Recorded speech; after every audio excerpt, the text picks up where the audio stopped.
Hi friends, welcome to our channel. ഇന്ന് നമ്മൾ ചെയ്യുന്നത് ചിക്കൻ ചുക്കയാണ്. എല്ലാവർക്കും ഒരുപോലെ ഇഷ്ടപ്പെടുന്ന വളരെ ടേസ്റ്റി ആയിട്ടുള്ള നല്ലൊരു ചിക്കൻ ഡിഷാണിത്. ദേശഭേദമിൻ്റെ ഭാഷാഭേദമിൻ്റെ എല്ലാവരും ഇഷ്ടപ്പെടുന്ന ഒരു സൂപ്പർ ഡിഷ്. ഇതെങ്ങനെയാണ് ഉണ്ടാക്കുന്നതെന്ന് നമുക്ക് വീഡിയോയിലേക്ക്. ഇതിലേക്ക് നമ്മൾ എടുത്തിരിക്കുന്ന 1.5 കിലോ ചിക്കൻ കഴുകി വൃത്തിയാക്കി ചെറിയ കഷ്ണങ്ങളാക്കിയിട്ട് അതിലേക്ക് 1/2 ടീസ്പൂൺ മഞ്ഞൾപ്പൊടിയും 1 ടീസ്പൂൺ അളവിന് ഉപ്പും 3 ടേബിൾ സ്പൂൺ അളവിന് തൈരും 1 ടീസ്പൂൺ അളവിന് കാശ്മീരി ചില്ലി പൗഡറും കൂടെ ചേർത്ത് നന്നായിട്ട് അത് ഇളക്കി ഒരു സൈഡിലേക്ക് 35 മിനിറ്റ് മാറ്റി വയ്ക്കുക. അതിനുശേഷം നമ്മൾ ഒരു 1/2 കിലോ സവാള എടുത്തിട്ട് ഇതുപോലെ കനം കുറച്ച് അരിഞ്ഞ് ഒരു 200-250 മില്ലി വെളിച്ചെണ്ണ ഒരു ചട്ടിക്കകത്ത് ഒഴിച്ചിട്ട് അതിലിട്ട് ഈ സവാള നന്നായിട്ട് വറുത്ത് കോരിയെടുക്കുക. യാതൊരു കാരണവശാലും സവാള കരിഞ്ഞു പോകാനിടയരുത്. ഒരുപാട് തീ കൂട്ടി വെച്ച് പെട്ടെന്നാകാം എന്ന് വിചാരിച്ച് ചെയ്താൽ സവാള കരിഞ്ഞു പോകും. സവാള കരിഞ്ഞു പോയി കഴിഞ്ഞാൽ നമ്മുടെ കറിയുടെ ടേസ്റ്റ് എല്ലാം ആകെപ്പാടെ മാറിപ്പോവും. സവാള ഇതുപോലെ ഒരു ഗോൾഡൻ ബ്രൗൺ കളറായി വരുമ്പോഴത്തേക്ക് നമ്മളത് കോരി മാറ്റി വയ്ക്കുക. നല്ല ക്രിസ്പി ആയിരിക്കും ഇത്.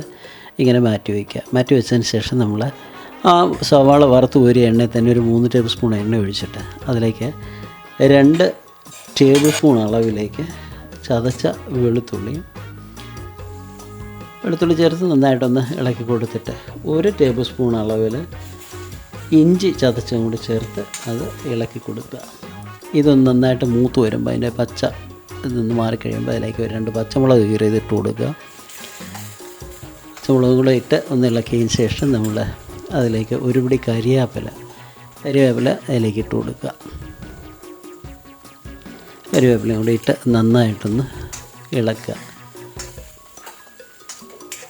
ഇതെല്ലാം ഒന്ന് മൂത്ത് വരുമ്പോഴത്തേക്ക് മൂത്ത് വരാൻ സ്വല്പം സമയം നമ്മൾ ചെറിയ തീയിലാണ് ഇത് ചെയ്യുന്നത്. അപ്പം അല്പം സാവകാശപ്പെട്ട് നന്നായിട്ട് ഇളക്കി കൊടുത്ത് അതൊന്ന് മൂത്ത് വരണം. മൂത്ത് വന്നതിന് ശേഷം നമ്മളിതിലേക്ക് 1 ടേബിൾ സ്പൂൺ അളവിന് മല്ലിപ്പൊടിയും 2 ടേബിൾ സ്പൂൺ അളവിന് സ്പൈസി ചിക്കൻ മസാല അത് കിട്ടിയില്ലെങ്കിൽ സാധാരണ ചിക്കൻ മസാല ചേർക്കുമ്പോഴത്തേക്ക് നമ്മൾ മുളകിൻ്റെ അംശം അളവ് ഒരല്പം കൂടുതലിട്ട് കൊടുക്കണം. ഇതാകുമ്പോൾ ഇതിനകത്ത് ഓൾറെഡി സ്പൈസസ് എല്ലാം ഉണ്ട്, അതുപോലെ തന്നെ മുളകിൻ്റെ അംശം കൂടുതലുണ്ട്. അപ്പോൾ നമ്മളിതിട്ടതിന് ശേഷം നമ്മളിതിലേക്ക് 1 ടേബിൾ സ്പൂൺ അളവിന് കാശ്മീരി ചില്ലി പൗഡറാണ് ഇട്ട് കൊടുക്കുന്നത്.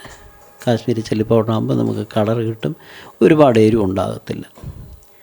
ഇതിവിടെ ഇട്ട് നന്നായിട്ട് ഇളക്കി മൂപ്പിച്ചെടുക്കുക. ഒന്ന് മൂത്ത് വരുമ്പോഴത്തേക്ക് അതിലേക്ക് ഒരു 3 തക്കാളിക്ക ഇതുപോലെ നീളത്തിൽ കീറി അതോടെ ഇട്ടിട്ട് നന്നായിട്ട് വഴറ്റിയെടുക്കുക. തക്കാളിക്ക നന്നായിട്ട് വഴന്ന് വരുമ്പോഴത്തേക്ക് നമ്മൾ വറുത്ത് കോരി വെച്ചിരിക്കുന്ന സവാള അതിലേക്ക് ഇടുക. ഈ സവാള ഇട്ട് നന്നായിട്ട് ഇളക്കി യോജിപ്പിക്കണം. ഈ സവാളയും കൂടി ചെന്ന് കഴിയുമ്പോഴത്തേക്ക് ഇതൊരു പ്രത്യേക ടേസ്റ്റിലേക്ക് അങ്ങ് മാറും. ഇനി നമ്മൾ മാരിനേറ്റ് ചെയ്ത് വെച്ചിരിക്കുന്ന ഉള്ള ചിക്കൻ്റെ പീസസ് ഇതിലേക്ക് ഇട്ട് കൊടുക്കുക. ചിക്കൻ്റെ പീസസ് ഇട്ടതിന് ശേഷം ഇതെല്ലാം കൂടെ നന്നായിട്ട് ഇളക്കി ഒന്ന് യോജിപ്പിക്കുക. നമ്മളുടെ മസാലകളെല്ലാം ചേർന്ന് ചിക്കൻ നന്നായിട്ട് പിടിച്ചതിന് ശേഷം നമ്മൾ ഇതൊന്ന് മൂടി വയ്ക്കുക. മൂടി വെച്ച് അല്പനേരം വെന്തതിന് ശേഷം അതിലേക്ക് 1 ടേബിൾ സ്പൂൺ അളവിന് കുരുമുളക് പൊടി കൂടുതൽ വേണമെന്നുണ്ടെങ്കിൽ അല്പം കൂടി ഇട്ട് കൊടുക്കാം. അതുകൂടി ചേർത്ത് നന്നായിട്ട് ഇളക്കി യോജിപ്പിച്ച് മൂടി വെച്ച് വീണ്ടും വേവിക്കുക. ഇതൊരു 10 മിനിറ്റോളം ആയി കഴിയുമ്പോഴത്തേക്ക് വീണ്ടും മൂടി തുറന്നിട്ട് നന്നായിട്ട് ഇളക്കി കൊടുക്കുക. ഇടയ്ക്കിടയ്ക്ക് ഇളക്കി കൊടുക്കുന്നത് നന്നായിരിക്കും, എന്ന് വെച്ചാൽ അടി പിടിക്കാതിരിക്കും. നല്ലപോലെ ഇളക്കിയതിന് ശേഷം വീണ്ടും മൂടി വെച്ച് നമുക്കിത് വേവിക്കാം. മൂടി വെച്ച് വീണ്ടും മൂടി വെക്കുമ്പോഴത്തേക്ക് ഒരു കാര്യം പ്രത്യേകം ശ്രദ്ധിക്കണം, ഇത് ഒരുപാട് തീ കൂട്ടി വയ്ക്കരുത്, തീ കുറച്ചേ വയ്ക്കാവുള്ളൂ. തീ കുറച്ച് വെച്ച് നന്നായിട്ട് വേവിക്കുക.